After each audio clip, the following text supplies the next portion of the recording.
नमस्कार। बहुत स्वागत है आप सभी दर्शकों का कर्क राशि के लिए शनि मार्गी के इस वीडियो में। कर्म फलदाता न्याय के देवता शनिदेव 15 नवंबर 2024 को अपनी मूल त्रिकोण राशि कुंभ राशि में मार्गी होने जा रहे हैं और 29 मार्च 2025 तक कुंभ राशि में ही रहेंगे। उसके बाद देवगुरु की राशि मीन राशि में गोचर कर जाएंगे।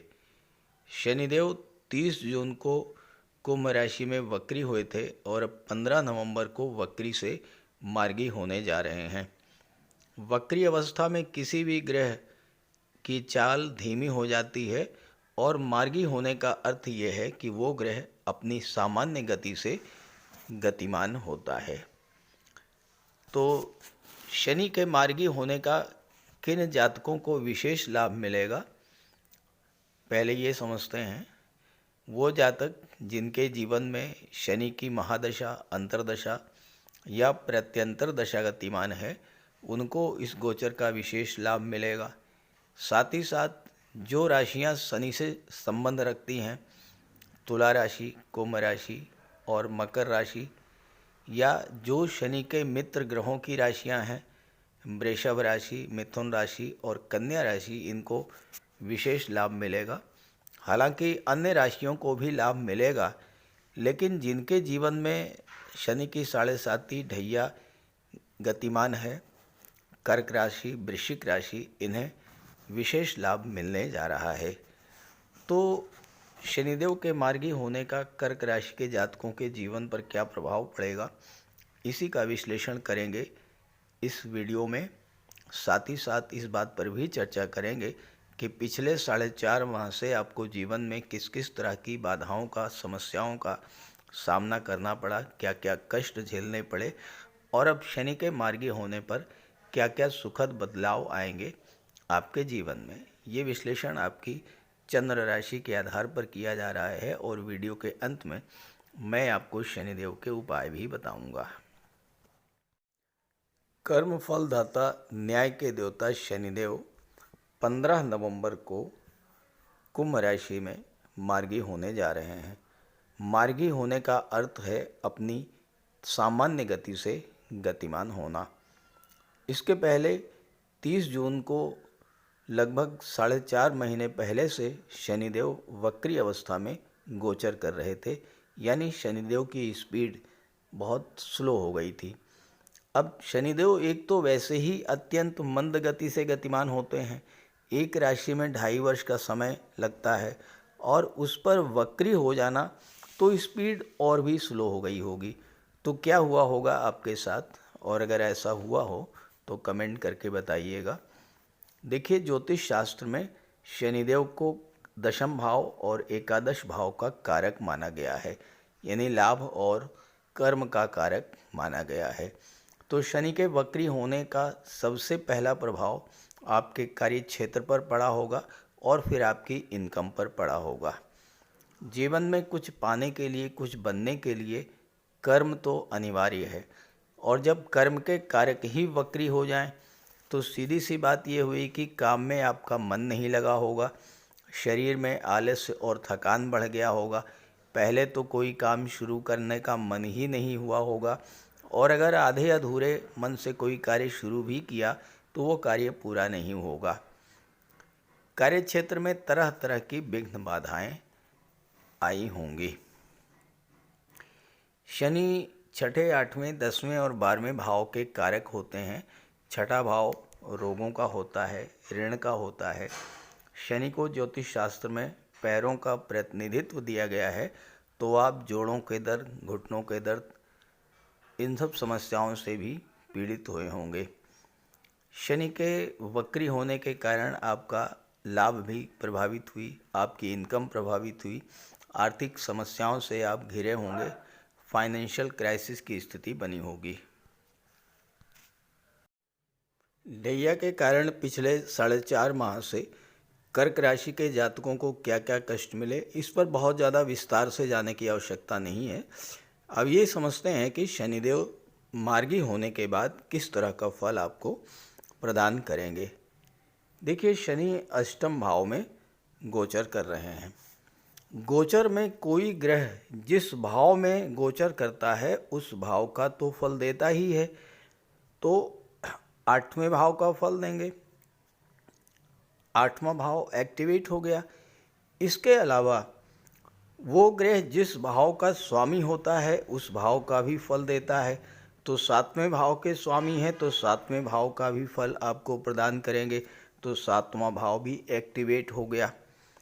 कोई ग्रह जिस नक्षत्र में गोचर करता है उस नक्षत्र के स्वामी का भी फल देता है, तो राहु के नक्षत्र शतभिषा में गोचर कर रहे हैं और राहु 9वें भाव में गोचर कर रहे हैं, तो 9वें भाव का भी फल प्रदान करेंगे। 9वें भाव के स्वामी हैं देवगुरु बृहस्पति। राहु क्या हैं? राहु छाया ग्रह हैं, तो जिसकी भी राशि में गोचर करते हैं या जिसके नक्षत्र में गोचर करते हैं उसका भी फल प्रदान करते हैं। तो गुरु की राशि में गोचर कर रहे हैं और देवगुरु यानी जुपिटर आपके 11वें भाव में हैं, तो 11वें भाव का भी फल प्रदान करेंगे। देवगुरु आपकी कुंडली में 6ठे भाव के स्वामी हैं, तो 6ठे भाव का भी फल आपको प्रदान करेंगे।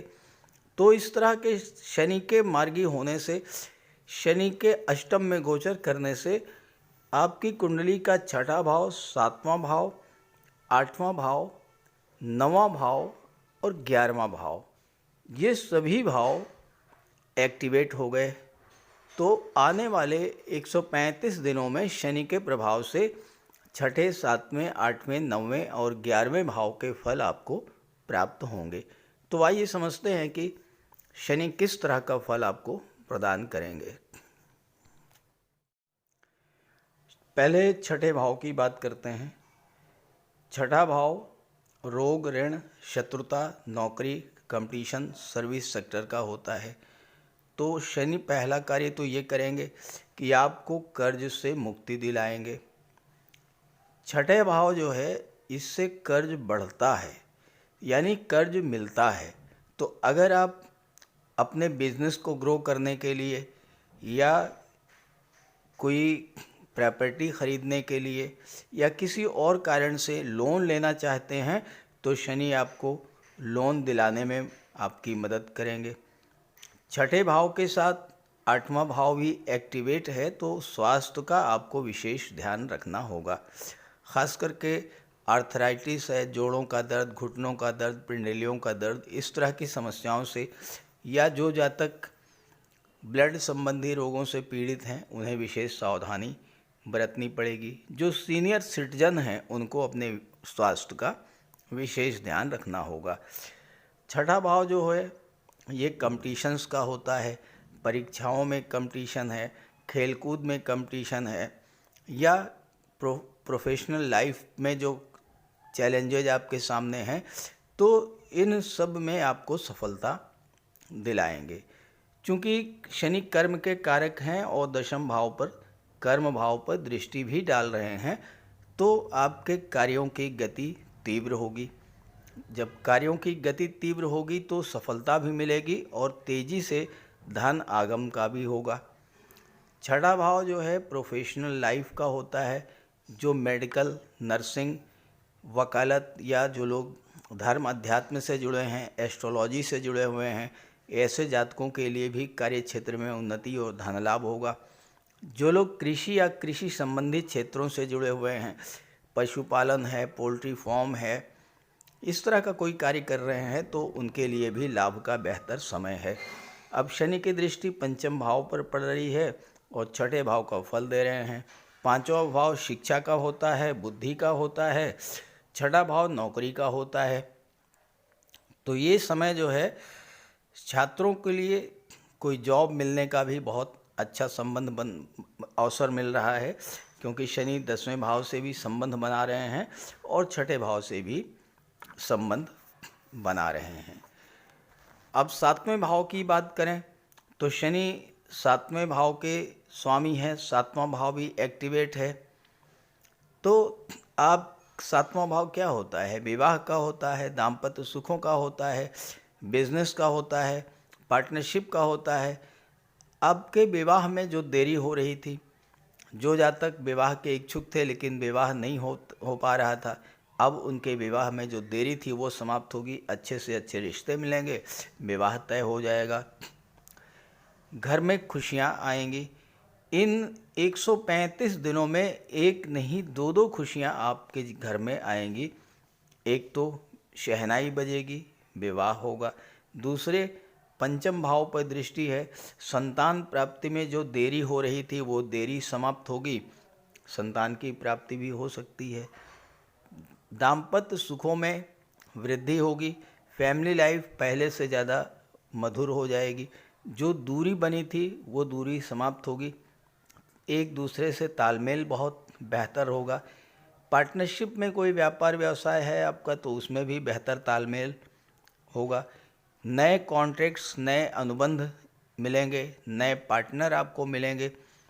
विदेशी व्यापारिक संबंध जो हैं वो भी मजबूत होंगे, नई बिजनेस डील मिलेंगी, विदेशों से धन का लाभ मिलेगा और व्यापार में जो गतिरोध चल रहा था वो समाप्त होगा। धन के भाव पर शनि की दृष्टि है तो धन लाभ भी कराएंगे, खास करके गुप्त धन की प्राप्ति करा सकते हैं या कोई पैतृक संपत्ति का लाभ आपको मिल सकता है, या फिर 8वां भाव एक्टिवेट है तो आपको इंश्योरेंस के क्षेत्र से या मार्केटिंग के क्षेत्र से भी धन की प्राप्ति हो सकती है।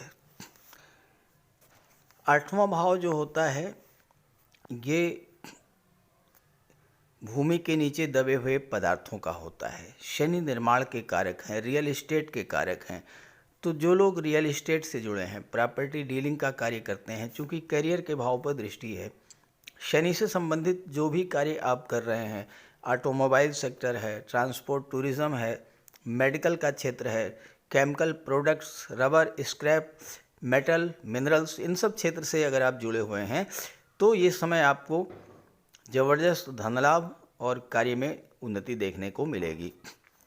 अष्टम भाव कष्टों का, दुखों का, आयु का भाव होता है।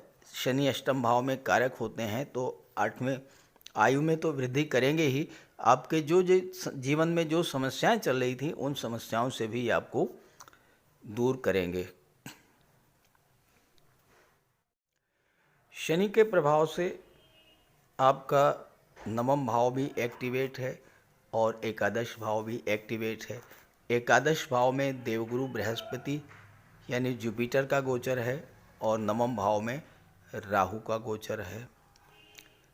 भाग्य भाव एक्टिवेट होगा। भाग्य एक्टिवेट होने से क्या होगा? कम परिश्रम में ज़्यादा लाभ मिलेगा। कम परिश्रम करके आपके कार्य पूरे होंगे। जितना परिश्रम आप करेंगे उससे ज़्यादा लाभ मिलना, ये भाग्य का साथ होता है, तो भाग्य का साथ आपको मिलना शुरू होगा। दूसरी बात, पिता से, मित्रों से या अपने पड़ोसियों से, भाई बहनों से आपको फाइनेंशियल सपोर्ट भी मिलेगा। भाग्य आपका बुलंदी पर होगा। भाग्य का स्वामी लाभ के भाव में गोचर कर रहा है तो भाग्य से आपको लाभ मिलेगा, बिगड़े काम बनेंगे, नए कार्यों की शुरुआत होगी। 9वां भाव लंबी यात्राओं का होता है तो विदेश यात्राओं का योग बनेगा, धार्मिक यात्राओं का योग बनेगा, उच्च शिक्षा के लिए आप विदेश जा सकते हैं। कर्क राशि देवगुरु बृहस्पति की उच्च की राशि है। देवगुरु बृहस्पति धर्म और सत्कर्म के कारक होते हैं। इस समय जितना अधिक आप धर्म अध्यात्म से जुड़ेंगे, जितना अधिक तीर्थ यात्रा, देव दर्शन पर जाएंगे या घर में पूजा पाठ कोई मांगलिक आयोजन करेंगे, उतना ही ज़्यादा भाग्य आपको सपोर्ट मिलेगा। 7वें भाव से 11वें भाव का संबंध बन रहा है तो आपको व्यापार से धन लाभ होगा, विवाह से धन लाभ होगा। दाम्पत्य जीवन में आपके जीवन साथी के माध्यम से भी आपको धन का लाभ होगा। 11वां भाव एक्टिवेट है तो आपकी इनकम बढ़ेगी। गुरु जिस भाव में गोचर करते हैं उस भाव का विस्तार करते हैं तो 11वें भाव का विस्तार करेंगे, यानी आपके सोर्स ऑफ इनकम का विस्तार होगा। 11वां भाव आपकी इच्छा पूर्ति का होता है, कोई बड़ी इच्छा आपकी पूरी होगी। अब ये जो इच्छा है 6ठे भाव, 7वें भाव, 8वें भाव या 9वें भाव से संबंधित होगी तो या तो नौकरी की इच्छा पूरी होगी, या कोई कोर्ट कचहरी का मैटर चल रहा था उससे आपको राहत मिलेगी, या आपकी विवाह की इच्छा पूरी होगी, संतान प्राप्ति की इच्छा पूरी होगी, धन का संचय नहीं हो पा रहा था, धन का निवेश नहीं हो पा रहा था, तो वो इच्छा आपकी पूरी होगी, उच्च शिक्षा की इच्छा पूरी होगी और विदेशी व्यापार से आपका लाभ मिलेगा। तो छठे, सातवें, आठवें और नौवें भाव से संबंधित कोई न कोई इच्छा आपकी ज़रूर पूरी होगी। तो शनिदेव के मार्गी होने से कर्क राशि के जातकों को विशेष लाभ मिलने जा रहा है। इस गोचर का पूरा पूरा लाभ उठाइए। ये वीडियो, ये जानकारी अपने साथियों मित्रों को भी शेयर कीजिए। और आपके जीवन में शनि की ढैया प्रभावी है तो शनिदेव का उपाय जरूर कीजिएगा। बात करते हैं उपायों पर। शनिदेव को प्रसन्न करने के लिए बहुत छोटे छोटे आसान से उपाय मैं आपको बताने जा रहा हूँ। इन उपायों को आप करेंगे तो आपको बहुत बड़ा लाभ मिलेगा। देखिए, शनिवार के दिन प्रातःकाल स्नान, ध्यान, पूजा पाठ से निवृत्त होकर भगवान भोले शंकर के मंदिर जाइए और भगवान शिव को गंगा जल, काला तिल मिला करके जल अर्पित कीजिए और सूर्यास्त के बाद पीपल के वृक्ष के नीचे तेल का दीपक जलाइए। शनिवार के दिन काला तिल, काली उड़द, सरसों का तेल, काला छाता, काले कंबल का दान करने से आपको विशेष लाभ मिलेगा। शनिवार के दिन छाया दान करने से बहुत बड़ा लाभ मिलता है। एक कटोरी में सरसों का तेल लेकर के उसमें अपना चेहरा देखिए और उसको दान कर दीजिए। गरीबों की मदद कीजिए यथाशक्ति। और सूर्यास्त के बाद हनुमान चालीसा और सुंदरकांड का पाठ कीजिए। शनिवार के दिन बंदरों को गुड़ और काला चना मिलाकर खिलाने से भी शनिदेव प्रसन्न होते हैं। सूर्यास्त के बाद शनिदेव के बीज मंत्र ओम शन शनैश्चराय नमः, इसका एक माला जाप कीजिए, विशेष लाभ मिलेगा। गंगा जल में काला तिल मिला करके अर्घ्य देने से भी आपको विशेष लाभ मिलता है। और पक्षियों को दाना खिलाने से, मछलियों को आटा खिलाने से और पशुओं को चारा खिलाने से भी शनिदेव अत्यंत प्रसन्न होते हैं। तो इन उपायों को कीजिए, आपको बहुत बड़ा लाभ मिलेगा।